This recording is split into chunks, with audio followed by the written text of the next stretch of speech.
तो हम चैप्टर जो है वो पढ़ना स्टार्ट किए थे रे ऑप्टिक्स। तो हम रे ऑप्टिक्स को डिस्कस कर रहे थे, अगर आपको याद होगा। तो जो हमने टॉपिक इससे पहले कवर कर चुके हैं, जो हमारे जो टॉपिक कवर्ड है, वो हमने स्टार्ट किया था रिफ्रैक्टिव इंडेक्स का कंसेप्ट था, हमारा बेसिक कंसेप्ट था। ठीक है, रिलेटिव रिफ्रैक्टिव इंडेक्स भी इसी के साथ पढ़ा था हमने।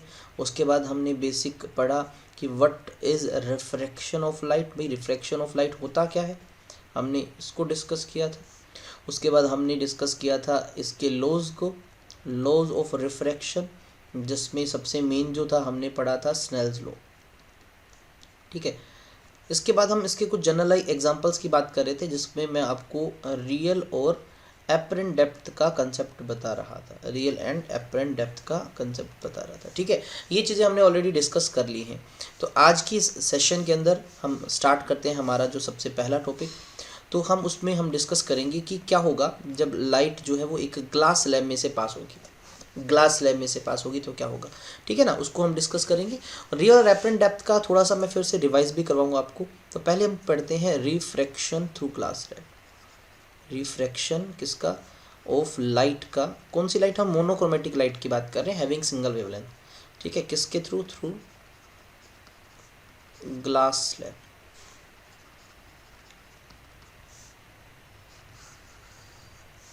तो first of all we require a glass slab, हमें एक ग्लास की स्लैब चाहिए।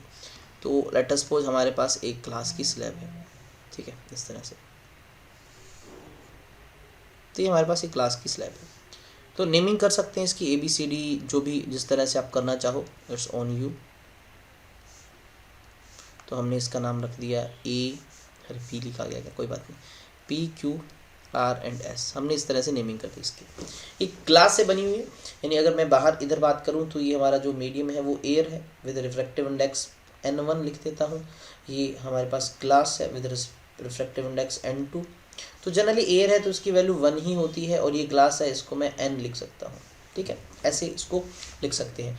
हमें क्या डिस्कस करना है, हमें इसमें ये पढ़ना है कि एक रे ऑफ लाइट जब इसके अंदर एंटर करती है तो क्या वो अपने ओरिजिनल पाथ पे ही रहती है या अपनी ओरिजिनल पाथ से मुड़ जाती है।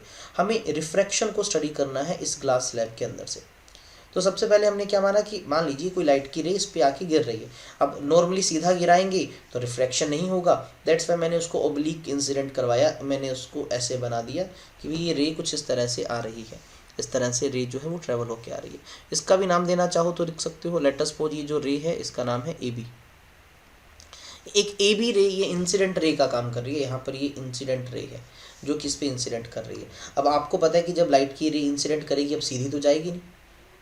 सीधी क्यों नहीं जाएगी भाई, सीधी इसलिए नहीं जाएगी क्योंकि यहाँ पर मीडियम बदल रहा है, ऊपर एयर है नीचे ग्लास है, तो किधर जाएगी। तो सबसे पहले मुझे यहाँ पर एक नॉर्मल बनाना पड़ेगा, क्योंकि नॉर्मली तो डिसाइड करता है कि जो रे है वो किस तरफ जाएगी।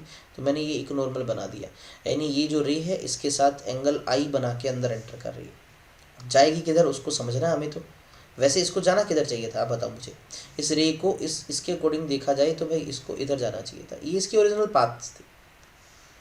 ये इसका क्या है, ये इसका ओरिजिनल पाथ है, जिस तरफ हमने इसको भेजा था, फेंका था कि तू इधर जा, लेकिन जाएगा थोड़ी ये इधर, किधर जाएगा।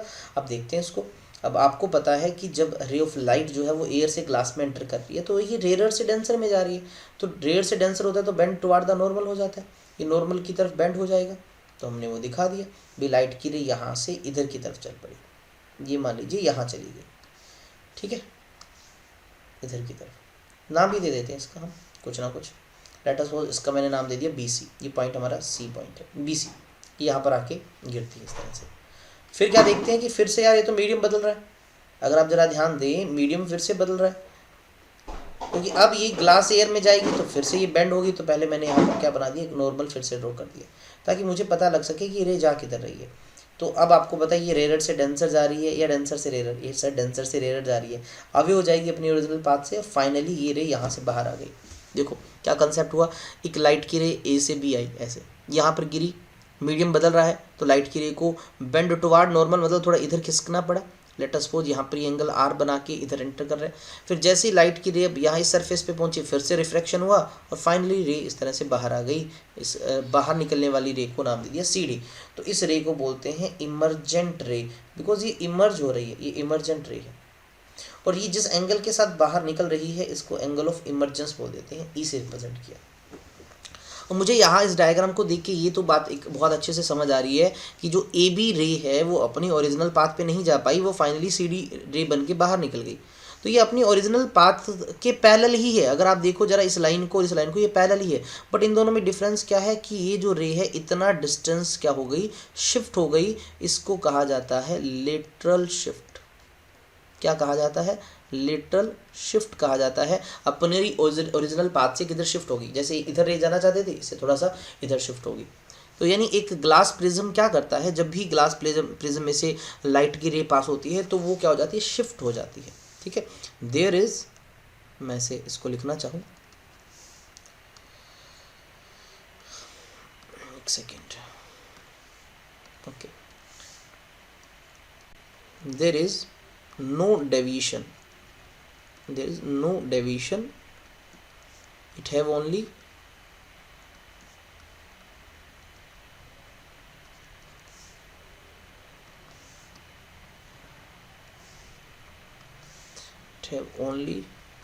lateral shift। भाई यहाँ पर आपको lateral shift मिला है, डेविएशन नहीं है। रीजन क्या है? यहाँ अगर आप देखो तो लाइट सबसे पहले इस PQ सरफेस से रिफ्रैक्ट हुई, लाइट की रे सबसे पहले इस PQ सरफेस पे आके गिरी। तो यहाँ पर ये जो PQ, ये फर्स्ट रिफ्रैक्टिंग सरफेस, और ये दूसरा SR, दोनों आपस में क्या है, पैरेलल है। बोथ रिफ्रैक्टिंग सरफेस, ठीक है ना, both refracting surface are parallel, दोनों पैरेलल है। सो नो डेविएशन, इसकी वजह से ही डेविएशन नहीं हुई। फिर लाइट को पहले रिफ्रैक्ट किया PQ साइड ने, फिर रिफ्रैक्ट किया SR साइड ने, और दोनों आपस में पैरेलल हैं। That's why there is no deviation, इसमें कोई डेविएशन नहीं हुआ। और इसी की एक रिजल्ट की मैं बात करूं, ये जो एंगल आई है, जितने एंगल से लाइट एंटर की है उतने ही एंगल से इमर्ज हुई। एंगल ऑफ इंसिडेंस और एंगल ऑफ इमर्जेंस ये भी बराबर मिलता है। ये भी एक इसका एक बहुत अच्छा रिजल्ट है इस केस में। अच्छा, हमें ये पता लगाना हो कि लाइट कितना शिफ्ट हुई, ये लेटरल शिफ्ट निकालना हो, इसको अगर मैं y से लिख देता हूँ, इस y को भी कैलकुलेट किया जा सकता है। इस y को कैलकुलेट करते हैं, लेट अस कैसे कैलकुलेट करें। तो हमने क्या माना कि भाई इस ग्लास स्लैब की जो थिकनेस है उसको मैंने T मान लिया। T is the thickness of the glass slab. हम इसकी हेल्प से कैलकुलेट कर लेंगे। कैसे कैलकुलेट करेंगे, देखो हमें ये y चाहिए, तो y नीचे यहाँ पर तो कोई ज्योमेट्री बन नहीं रही, तो मैंने क्या कि यहाँ से एक परपेंडिकुलर ड्रॉ कर दिया इस जगह पे। इसका नाम दे देते हैं कुछ, ABCD आ चुका है, इस पॉइंट को मैं E नाम दे देता हूँ। ये पॉइंट हमारा E बन गया। अच्छा, ये एंगल I है, तो ये कितना है, मुझे कोई बच्चा बताएगा। ये एंगल I है तो टोटल I बनना चाहिए वर्टिकल अपोजिट, लेकिन R तो इतना आ गया, तो ये बचा हुआ एंगल कितना होगा, बताओ ज़रा। ये जो एंगल है भाई, ये है I माइनस R, हमारा I माइनस R एंगल है। क्लियर। अब अगर मैं बात करता हूँ इन ट्रायंगल, भाई ये जो ट्रायंगल बन रही है कौन सी, एक और ट्रायंगल बनाना पड़ रहा है मुझे, मैं इसको भी बढ़ा रहा हूँ, एक्सटेंड कर रहा हूँ इस नॉर्मल को। ये नॉर्मल लाइन है, इसको F पॉइंट नाम दे दिया। अच्छा, जो ट्रायंगल है BFC, ये जो ट्रायंगल बन रही है B, ये जो लाइन मैंने अभी नहीं बनाई F, ये इधर की तरफ गए C, इस ट्रायंगल में आपको एंगल R दिख रहा होगा, और ये जो साइड BF है ना, ये भी तो T थिकनेस के बराबर ही है, ये भी थिकनेस के बराबर है। इस ट्रायंगल के अंदर मुझे बेस पता है, मैं हाइपोटेनियस निकाल लेता हूँ।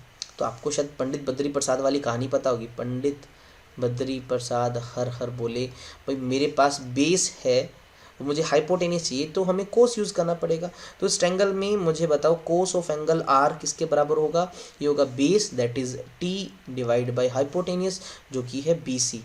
तो यहाँ से हाइपोटेनियस क्या आ गया, BC हमारे पास आया T by cos of R। अब हाइपोटेनियस निकाल चुके हैं। फ़ायदा क्या, क्योंकि अब हम ट्रायंगल में एंट्री मार सकते हैं, कौन सी में, BCE में। यहाँ पर भी ये 90 डिग्री एंगल है ना, ये 90 डिग्री है।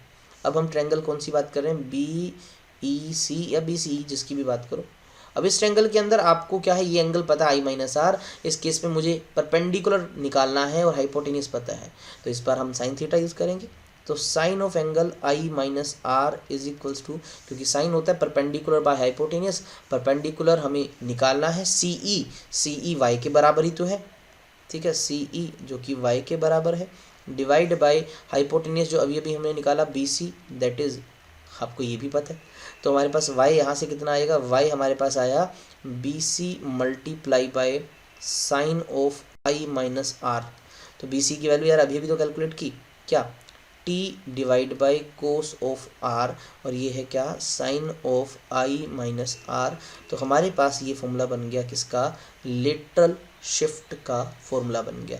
तो इस तरह से हम लेटरल शिफ्ट कैलकुलेट कर सकते हैं एक ग्लास स्लैब की, कि ग्लास स्लैब में जो रे है अपनी ओरिजिनल पाथ पे नहीं जाती, वो उससे थोड़ा खिसक जाती है, लेफ्ट की तरफ खिसक जाती है। कितना खिसकेगी, इसको कैलकुलेट करने के लिए हमारे पास ये फॉर्मूला आ गया y का, लेटरल शिफ्ट का। तो मैं इस फॉर्मूले को अगले पेज पे लिखता हूँ। देखिए जरा ये फॉर्मूला क्या बना, y is equals to T sine of i minus R divide by cos of r। तो यही फॉर्मूला बना है ना लेटरल शिफ्ट का। तो ये हमारे पास क्या है, y क्या है, लेटरल शिफ्ट है। तो बताओ यहाँ तक चीज़ें समझ आई, बताएं बच्चे, सब बच्चे कमेंट करके बताएं कि यहाँ तक चीज़ समझ आई। फिर लेटरल शिफ्ट का मतलब क्या है कि भी मुड़ रही नहीं है रे अपनी ओरिजिनल पाथ से खिसक गई है, थोड़ा सा खिसकना, इसको शिफ्ट करना बोलते हैं।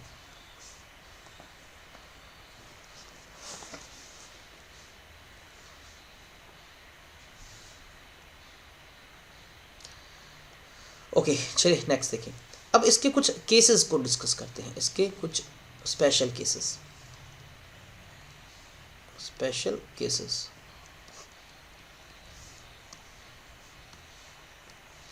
जैसे फर्स्ट केस में ही आपको शायद दिख रहा होगा कि जो y है ना, y वो t के डायरेक्टली प्रोपोर्शनल है। t के डायरेक्टली प्रोपोर्शनल होने का मतलब कि भी जितनी ज़्यादा ग्लास स्लैब की थिकनेस होगी, जितनी ज़्यादा थिकनेस होगी उतनी ज़्यादा क्या होगी, शिफ्ट होगी। इसका मतलब अगर आपके पास एक ग्लास स्लैब ये है और एक ग्लास स्लैब ये है, दोनों में रेज को सेम एंगल पे फेंको, तो शिफ्ट कौन देगा, ये नीचे वाला, मोर शिफ्ट। यहाँ पर आपको ज़्यादा शिफ्ट मिलेगा, यहाँ पर आपको लेस मिलेगा। रीज़न आपको पता लग गया। रीज़न क्या है, अभी थिकनेस के डायरेक्टली प्रोपोर्शनल है। वहीं अगर हम दूसरे पॉइंट पे चले, तो अगर मैं मानूँ, देखो मैं क्या कंसिडर करता हूँ, लेट अस सपोज ये जो रे जो एंगल ऑफ इंसिडेंस बना के आई ना, ये एंगल आई, ये बहुत छोटा है, ये बहुत छोटा एंगल है। इफ़ आई जो है ना क्या है, वेरी वेरी स्मॉल, बहुत छोटा है। तो अगर आई बहुत छोटा है तो साइन ऑफ आई को अप्रोक्सीमेटली मैं आई लिख सकता हूँ, या फिर मैं बोल दूँ कि sine of I minus R को मैं अप्रोक्सीमेटली आई माइनस आर लिख सकता हूँ। अच्छा, अगर एंगल ऑफ इंसिडेंस हमारा छोटा है बहुत, तो ये आर तो उससे भी बहुत छोटा होगा, बिकॉज पहले ही आर आई से छोटा है, तो आर तो बहुत ज़्यादा छोटा हो जाएगा। कितना छोटा हो जाएगा, मैं बोल सकता हूँ कि सर इस केस में ऑल्सो जो आर है अप्रोचेज टू जीरो के पास, तो कोस ऑफ आर की वैल्यू कितनी हो जाएगी, 1 हो जाएगी, क्योंकि कोस 0 तो 1 होता है। ऐसी सिचुएशन में अगर मैं अब आपको बोल दूं कि भाई अब आप लिटरल शिफ्ट का फॉर्मूला लिखो, तो क्या बनेगा, टी साइन को क्या लिख सकते हैं मुझे बताओ, साइन आई माइनस आर को तो आई माइनस आर लिखा हमने, और कोस ऑफ आर की वैल्यू तो 1 हो जाएगी। तो लिटरल शिफ्ट जो कुल मिला के बनेगा टी आई माइनस आर। तो इससे हमें एक चीज़ ये भी पता लगी कि सर लिटरल शिफ्ट जो है वो थिकनेस के अलावा एंगल ऑफ इंसिडेंस पे भी डिपेंड करती है और एंगल ऑफ रिफ्रैक्शन पे भी डिपेंड करती है, इन दोनों फैक्टर्स पे भी डिपेंड करती है। ठीक है। अच्छा, इसको और कन्वर्ट करना हो तो मतलब रिफ्रैक्टिव इंडेक्स की टर्म में भी फॉर्मूले को बना सकते हैं, बट उसकी कोई ज़्यादा ज़रूरत नहीं है, इतना ठीक है, हो सकता है, इससे काम चल जाएगा। रिफ्रैक्टिव इंडेक्स की टर्म में कैसे बना सकते हो, आपको पता है sine I by sine R से, स्नेल्स लॉ से, यहाँ आई और आर की वैल्यू पुट करके you can write, but there is no need. ठीक है, रिफ्रैक्टिव ग्लास स्लैब का इतना ही, इससे ज़्यादा नहीं है ग्लास स्लैब का। ठीक है, चलिए अब हमारा नेक्स्ट टॉपिक मैं आपको जो बता रहा था, रियल और एपरेंट का कंसेप्ट बता रहा था, है ना। याद होगा आपको लास्ट टाइम हमने डिस्कस किया था कंसेप्ट ऑफ एपरेंट डेप्थ का। क्या बताया था एपरेंट डेप्थ का कंसेप्ट, कि पानी या किसी भी लिक्विड के अंदर रखी हुई चीज़ जो है हमें वो थोड़ी सी ऊपर उठी हुई दिखाई देती है।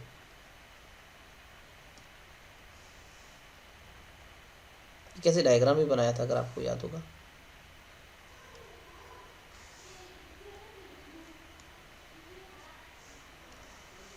इसके अंदर हमने कोई लिक्विड बना दिया,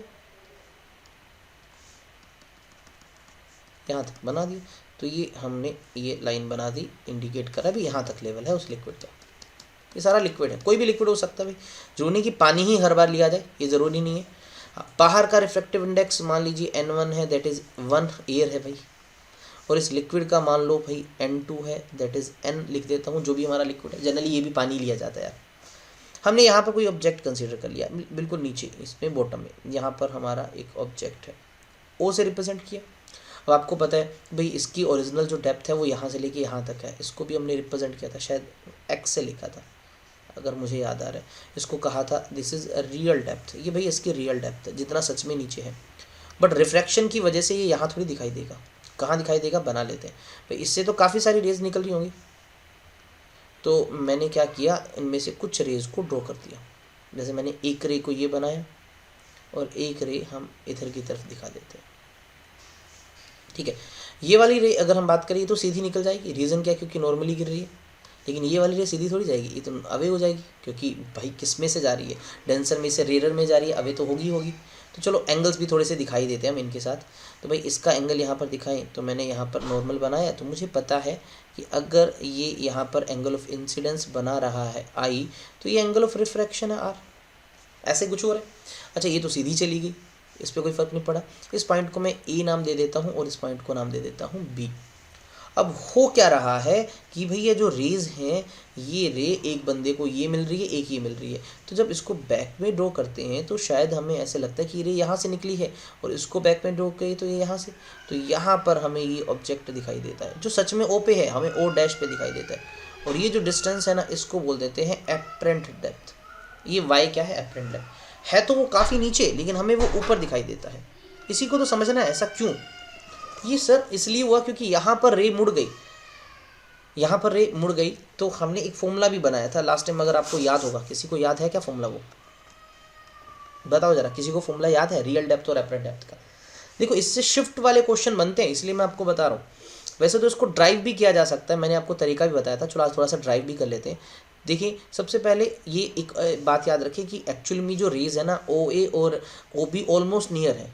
OA एंड OB आर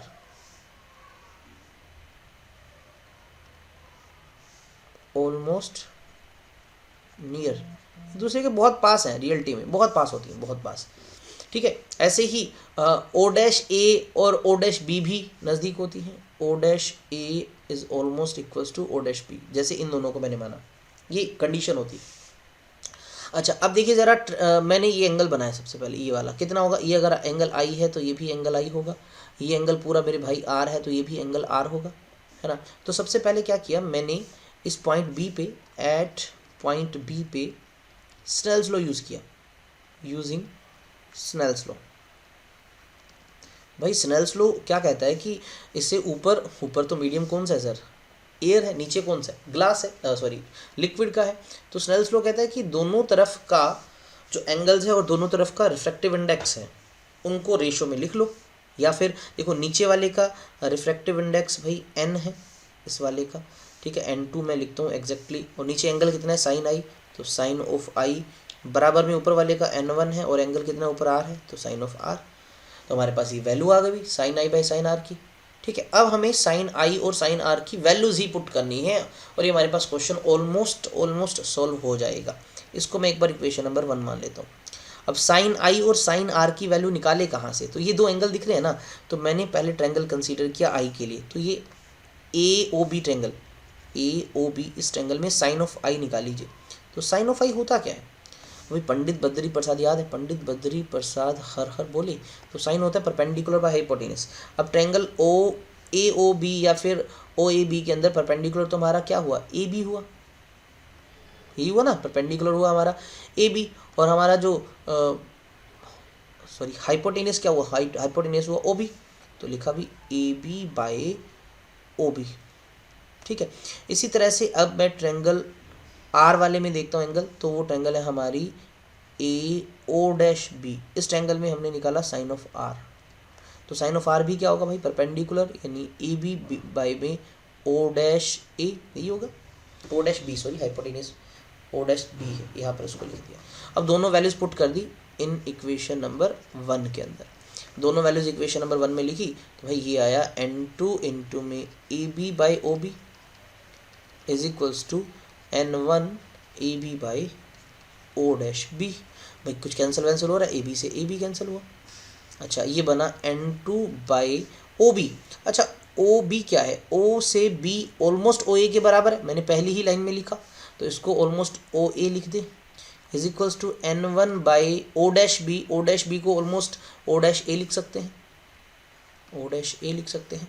अच्छा इनकी भी वैल्यूज फर्दर पुट करें अगर हम, तो जरा देखो OA क्या है, O से लेके A ये तो सर X है, और O डैश A क्या है, ये Y है, यानी ये बना N2 by X is equals to N2 by N2 by X is equals to N1 by Y। हमारे पास ये इक्वेशन आ गई, इसको थोड़ा सा फर्दर लिखते हैं।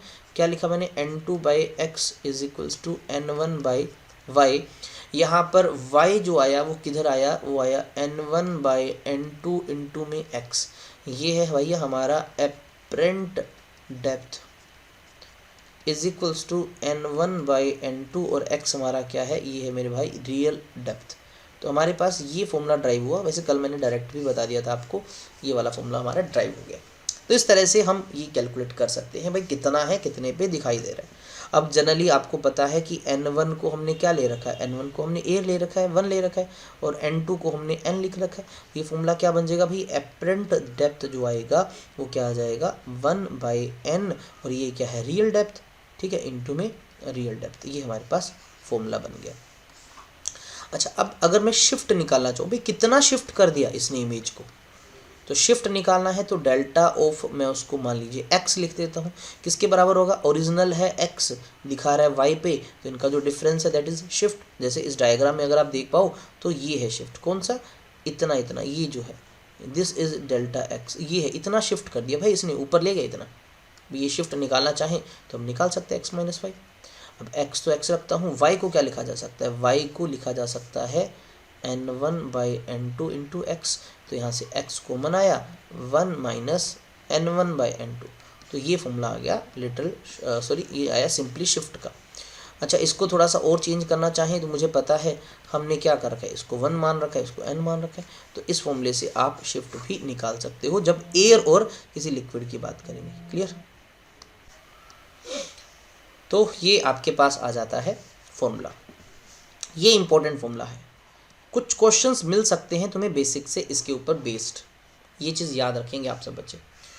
अच्छा मैंने आपको ये भी कहा था, अगर सेम सिस्टम यही सेम चीज़ है, आपसे कह दिया जाए भाई ये वो कंटेनर जिसके अंदर कोई लिक्विड भरा हुआ है, लेकिन इस बार थोड़ा सा सीन बदल गया कि भाई हम जो है लिक्विड के अंदर की तरफ हैं और हम किसी बाहर ऑब्जेक्ट को देख रहे हैं। ये कोई ऑब्जेक्ट है यहाँ पर इस जगह पे, ये भाई ऑब्जेक्ट है जो कि ग्राउंड से कोई h हाइट पे है ऑलरेडी, ग्राउंड से नहीं भी इस सरफेस से, तो हम पानी के अंदर से देख रहे हैं। पानी के अंदर से कब देखा जा सकता है, जब इससे रेज आए, तो मान लीजिए ऐसे कुछ 2 रेज इससे बाहर आ रही, ये तो सीधी आ जाएगी, रिफ्रैक्शन की वजह से रिफ्रैक्शन नहीं हुआ, और ये आपको पता है अवे हो जाएगी, टुवार्ड हो जाएगी। भाई आप मुझे बताओ, हवा में से पानी में आ रही है, बेंड टुवार्ड इधर की तरफ आ गई। तो यहाँ से अगर हम देख रहे हैं किसी तरीके से इसको, तो भाई ये वाली रे जब बैक में ड्रॉ करोगे ये यहाँ जाएगी और ये यहाँ जाएगी, आपको यही ऑब्जेक्ट ऊपर दिखाई देगा ओ डैश पे। तो ये जो होगी इस बार ये इसकी एपरेंट डेप्थ होगी। तो फॉर्मूला बनाने का तरीका सेम वही, क्या इस बार आपके पास जो होगी एपरेंट हाइट किसके बराबर होगी, यहाँ क्या हुआ करता था N1 बाई N2, तो इस बार लिख दो N2 बाई N1 इंटू में यहाँ पर इसकी रियल हाइट, ठीक है। और अगर ये आपका वही ऊपर वाला मीडियम एयर है 1 वाला, और नीचे वाला आपका पानी है या कोई भी लिक्विड है XYZ लिक्विड है जिसका रिफ्रैक्टिव इंडेक्स आपने n माना, तो जो फॉर्मूला क्या बन जाएगा आपका, जो एपरेंट हाइट है बन जाएगा बेटा n, नीचे 1 लिख दें इसको, इंटू में रियल हाइट, यानी h dash is equals to n times of h। तो जितना रिफ्रैक्टिव इंडेक्स है उतने गुना ज़्यादा ऊपर दिखा देगा। क्या शानदार रिजल्ट आया। अच्छा कितना चेंज आया, चेंज बोल दूँ या शिफ्ट बोल दूँ, भी कितना इमेज को शिफ्ट किया इसने, ये तो निकालना बहुत आसान है। नई हाइट माइनस पुरानी हाइट, ठीक है। नई हाइट कितनी है n टाइम्स ऑफ h, पुरानी है h, कॉमन आया h n माइनस 1, तो ये आपके पास फॉर्मूला आ जाएगा। तो भाई इस तरह से इसको समझा जा सकता है। इससे थोड़ा सा एक आइडिया लगता है कि यार पानी के अंदर जो बर्ड्स बोल दो या एक्वेटिक एनिमल्स हैं, वो पानी के बाहर वाली चीज़ को देखते हैं ना, तो वो उनको थोड़ा सा ऊपर दिखाई देते हैं, और अगर हम पानी से बाहर हैं और हम पानी के अंदर देखें तो हमें वो थोड़ा नीचे वो थोड़ा ऊपर दिखाई देते हैं, मतलब जितने डेप्थ पे हैं उससे कम डेप्थ पे दिखाई देते हैं। ठीक है, दिस इज़ द रीज़न। ये रिफ्रैक्शन की वजह से ही पॉसिबल होता है। ये जो चीज़ हम डिस्कस कर रहे हैं ये सब रिफ्रैक्शन की वजह से ही है। ठीक है, इसके बाद देखिए हमने अब पढ़ने हैं क्या, वेरियस एग्जाम्पल्स ऑफ रिफ्रैक्शन। ठीक है, हम रिफ्रैक्शन के बहुत सारे एग्जाम्पल्स को करेंगे, फिर इसके बाद हमारा नया टॉपिक हो जाएगा स्टार्ट। वैसे आज तो इसके रिफ्लेक्शन के एग्जांपल्स को ही समझेंगे, इसके बाद फिर हमारा जो टॉपिक होगा वो होगा टोटल इंटरनल रिफ्लेक्शन का। 1 बाय 1 लिखते हैं, मतलब समझते हैं, बहुत ही इजी सी एग्जांपल्स हैं। ठीक है, तो पहला एग्जांपल अभी अभी हमने डिस्कस किया। मैं तुमसे बोल दूँ भाई क्या है, आपके पास एक कॉइन है, एक ऑब्जेक्ट है, वो किसी बाल्टी में पड़ा है जिसमें पानी है, वो आपको क्या दिखता है, अपीयर टू बी रेज्ड लिख सकते हो। एक कोई कॉइन है या कोई ऑब्जेक्ट है, ठीक है, किस में पड़ा है, प्लेस्ड इन बकेट, बकेट मतलब बाल्टी, full of water, appears to be raised. थोड़ा सा ऊपर उठा हुआ दिखाई देता है। फिर जनरल सी बात है, रीज़न आप सबको पता है कि क्यों ऊपर उठा हुआ दिखाई देता है। वही बाल्टी है, पानी से भर रखा है तुमने इसको, ये तुम्हारा वही ऑब्जेक्ट है। ठीक है, इससे रेज एक इधर एक मान लीजिए इधर है, ये तो सीधी निकल गई, ये थोड़ी पेंड हो गई।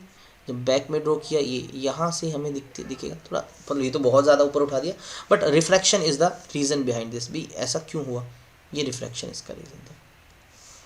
चले दूसरे एग्जाम्पल की बात करें, बिल्कुल ऐसे ही जो है ना, एक मछली पानी के अंदर है, कोइन की जगह अगर मैं आपको लिख दूँ फिश है, ठीक है, वो भी आपको पीर दिखाई देगी ऊपर। अच्छा, आपने बेंडिंग ऑफ पेंसिल नाम सुना है, बेंडिंग ऑफ पेन बोल दूँ, पेंसिल बोल दूँ, या एनी ऑब्जेक्ट बोल दूँ, ठीक है, इन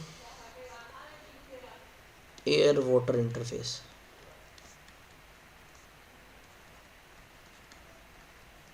तो भाई एयर इंटरफेस पे आपको ये पेंसिल मुड़ी हुई दिखाई देती है। इसका छोटा सा एग्जांपल देख लो भाई, ये ग्लास में पानी भर रखा है, यहाँ तक ये पानी है, अगर इसके अंदर कोई पेंसिल वेंसिल रखते हैं तो पेंसिल आपको ऐसे थोड़ी सी मुड़ी हुई नज़र आती है, इस तरह से। ठीक है, इस तरह से नज़र आता है ना, यहाँ से बेंडिंग दिखती है, यहाँ से आपको बेंडिंग दिखाई देती है। या फिर मैं आपको बोल दूँ लेमन या कोई object placed in water, lemon placed in water glass, आपको बड़ा दिखाई देता है, मोटा सा दिखाई देता है। ठीक है, फिर से मतलब इसके अंदर ऐसे लेमन दिखाया है इतना सा, लेकिन दिखता वो थोड़ा सा बड़ा है पानी के अंदर जब हम उसको देखते हैं। रीज़न क्योंकि यार उससे जो लाइट की रेज आती है वो पानी में से होके फिर ग्लास में से फिर हवा में बाहर आएंगी तो मुड़ जाती है, जिसकी वजह से उसका साइज़ थोड़ा सा बड़ा दिखाई देता है आपको। सिर्फ यही नहीं, मैं बोलता हूँ बहुत सारे एग्जाम्पल है, बहुत सारे, मतलब आप उनको काउंट करते थक सकते हो, इतने सारे हैं। ठीक है, जैसे आपने ड्यू टू एटमॉस्फेरिक रिएक्शन की बात करते हैं, ड्यू टू एटमॉस्फेरिक रिफ्रैक्शन, मतलब हम उस रिफ्रैक्शन की बात करेंगे जिसमें एटमॉस्फेयर का भी रोल हो। अब कुछ उसके एग्जांपल हैं, जैसे सबसे पहले आप क्या देखते हो, ऑब्जेक्ट्स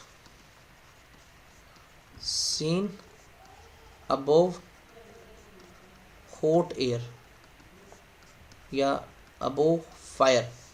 आपने ये चीज़ तो कॉमनली मेरे ख्याल में देखी होगी, कहीं पर मान लीजिए जैसे लकड़ियाँ वगैरह पड़ी हैं और इस पर आग ऐसे जल रही है, ये आग लगी हुई है इसकी, और आप क्या है यहाँ पर कोई ऑब्जेक्ट है उसको जब देख रहे हो यहाँ से, इस जगह से, तो आपको ना वो ऑब्जेक्ट वहाँ पर दिखाई नहीं देता, कभी यहाँ पर, कभी यहाँ पर, कभी यहाँ पर, कभी यहाँ पर, वो आपको हिलता हुआ नज़र आता है, वो फ्लटर करता है या फ्लिकर करता हुआ दिखता है आपको, है ना। क्या करता है ऑब्जेक्ट जो है ना आपको, वो note scene at a single place. ठीक है, इमेज उसकी क्या होती है ना, इमेज फ्लिकर्स, ठीक है ना, या आप बोलते हैं शेकी इमेज, हिलती हुई नज़र आती है। ऐसा फील हुआ है कभी किसी बच्चे को? मुझे बताओ, क्या किसी बच्चे को ऐसा फील हुआ है कि भाई एक आग जल रही है, आग के ऊपर से, या मान लीजिए कहीं गर्म पानी हो रहा है, उस पानी के ऊपर वाली जगह से आप किसी को देखते हो पीछे वाली चीज़ हिलती हुई नज़र आती है? ऐसा सबके साथ होता है ना। रीज़न क्या भी ऐसा हो क्यों रहा है, मतलब यही समझना है हमें कि होने का कारण क्या है। होने का कारण ये है कि भाई यहाँ से कुछ रेज आ रही थी, जैसे मान लीजिए पहले रे ऐसे ऐसे आ रही थी, सीधी पहुँच रही थी, लेकिन यहाँ का जो एटमोसफेयर है भाई, यहाँ का जो एटमोसफेयर है क्या हो रहा है, कॉन्टिन्यूसली चेंजिंग,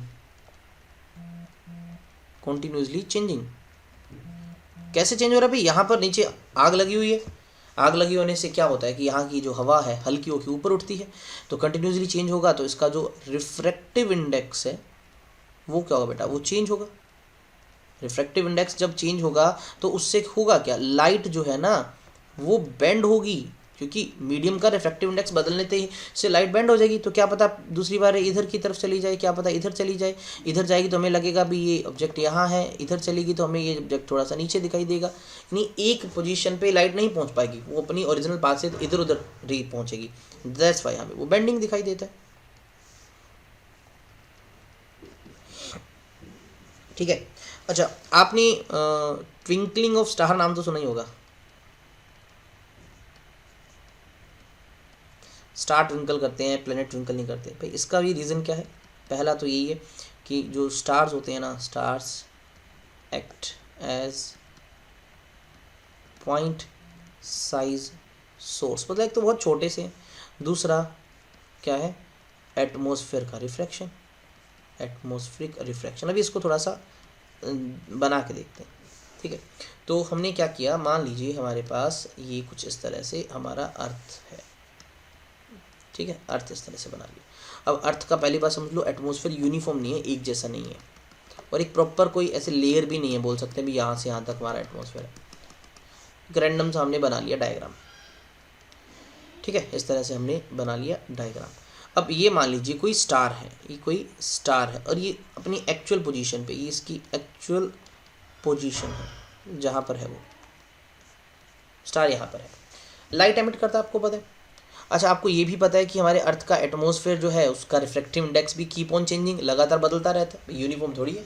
अब यहाँ से मान लीजिए कोई रे ऑफ लाइट ऐसे आ रही है, जैसे अर्थ के एटमॉस्फेयर में एंटर करेगी तो भैया काम खराब हो गया, रिफ्लेक्शन होना स्टार्ट हो गया, क्योंकि लाइट एक मीडियम से दूसरे में जाती है तो मुड़ेगी। तो जाहिर सी बात है, बाहर यहाँ पर वैक्यूम है, बाहर यहाँ पर वैक्यूम है, लेकिन अब वो वैक्यूम से डेंसर मीडियम एंटर कर रही है, बेंड टुवार्ड द नॉर्मल, और जैसे जैसे अर्थ के सरफेस की तरफ जाती है, जैसे जैसे अर्थ के सरफेस पे नीचे की तरफ आती है, तो अर्थ के सरफेस पे नीचे की तरफ रिफ्रैक्टिव इंडेक्स बढ़ता जाता है, मतलब ज़्यादा डेंस लेयर्स मिलती हैं रिफ्रैक्टिव इंडेक्स वाइज, तो बेंडिंग तो लगातार होती रहती है। अब मैं यहाँ एक बेंडिंग दिखाऊँ या हज़ारों दिखाऊँ, हज़ारों होती हैं, तो धीरे धीरे वो बेंड होता रहता है, बेंड टुवार्ड द नॉर्मल, और इस तरह से रे पहुँच जाती है यहाँ। और अगर एक कोई पर्सन यहाँ पर है देखने वाला, तो उसको तो ये वाली रे रिसीव हुई, तो ये वाली जब रे बैक में ड्रॉ करते हैं तो हमें लगता है भाई ये वाली रे तो कहाँ से आई है, ये वाली रे तो यहाँ से आई है, तो हमें जो स्टार है वो यहाँ पर दिखाई देता है। तो ये क्या हो जाती है उसकी, ये होती है उसकी एपरेंट पोजीशन, यहाँ पर अपीयर हो रहा है ना हमें स्टार। तो एक चीज़ तो ये क्लियर हुई कि जो स्टार्स हैं वो अपनी एक्चुअल पोजीशन से ऊपर दिखाई देते हैं। इसका रीज़न क्या है, आप बोलोगे एटमॉस्फेरिक रिफ्लेक्शन। दूसरा, मैंने यहाँ रे को सीधा मोड़ दिया, बट सीधी नहीं मुड़ती, यहाँ पर एटमॉस्फेयर की हज़ारों या उससे भी ज़्यादा लेयर्स होती हैं बेटा यहाँ बीच में, वो सभी थोड़ा थोड़ा कंट्रीब्यूशन करती है, सभी थोड़ा थोड़ा क्या करती है, उसको बेंड करती है लाइट को, किसके, टुवार्ड्स नॉर्मल, क्योंकि भाई रे जो है वो रेयरर से धीरे धीरे डेंसर में आ रही है और फाइनली वो मुड़ जाती है। This is the reason. अच्छा, एटमॉस्फेरिक रिफ्रैक्शन की वजह से स्टार्स अपीयर होते हैं रेज्ड। अब ट्विंकलिंग क्यों हुआ भाई, ये जो है एटमॉस्फेयर है, atmosphere keeps on changing, keeps on changing, that's why जो पोजीशन ऑफ स्टार वो भी keeps on changing, position of star जो है वो कीप ऑन चेंजिंग, वो भी बदलती रहेगी, फिर कभी यहाँ दिखाई दिया, कभी यहाँ, कभी यहाँ, कभी यहाँ, और साथ में एक सिंगल सोर्स है लाइट का, तो उससे जो हमारे पास लाइट की इंटेंसिटी है वो चेंज हो रही है ना। Intensity of light, intensity of light coming from star, वो भी क्या होगी भाई, वो भी चेंज होगी। और जब लाइट कम ज़्यादा होती हुई नज़र आती है ना, इसी को कहा जाता है दिस इज़ ट्विंकलिंग। यही तो होता है ट्विंकलिंग। इस तरह से स्टार ट्विंकल करते हैं। ओके, बाकी जो है वो हम पढ़ेंगे नेक्स्ट क्लास में। So take care.